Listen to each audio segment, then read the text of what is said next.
வணக்கம் மிஸ் வியக்காச்சி. இன்றைக்கு நாங்க டின் பீஸ் கட்லட் தான் செய்ய போறோம். வாங்க எப்படி செய்யறேன்னு பாப்போம். உருளைக்கிழங்கு அவியுது. உருளைக்கிழங்கு அவிஞ்சிட்டு நாங்க அடுப்பை ஆஃப் பண்ணுவோம். உருளைக்கிழங்கு தோலெல்லாம் சீவி எடுக்கிறோம். இப்படி நல்லா அகப்பையால மசிப்போம். டின் பீஸ் கட்லட்டுக்கு உருளைக்கிழங்கு மசிச்சு எடுத்திருக்கோம். சின்ன வெங்காயம், பச்சை மிளகாய் சின்ன வெட்டி எடுத்திருக்கோம். பூடு இடிச்சு எடுத்திருக்கோம். ரம்பையில கருவேப்பிலை, கருவாப்பட்டை, கடுகு, பெருஞ்சீரகம், மாசித்தூள், செத்தல் மிளகாத்தூள், டின் பீஸும் எடுத்திருக்கிறோம்.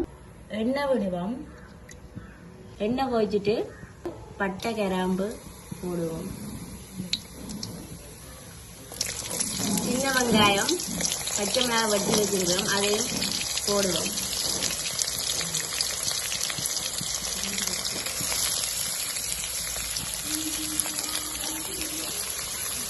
வெங்காயம் பச்சை மிளகாய் வதங்கி வந்துட்டு பெருஞ்சீரகம், கடுகு, கருவேப்பிலை, ரம்ப இடிச்செடுத்த பூடையும் சேர்ப்போம்.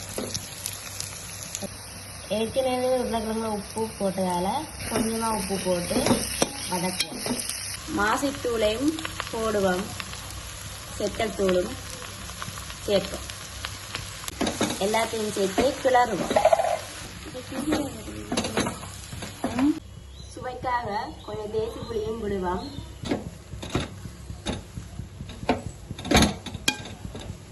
கட்லட்டை துவைச்சு எடுக்கிறதுக்கு முட்டையை அடிச்சு எடுக்கிறோம்.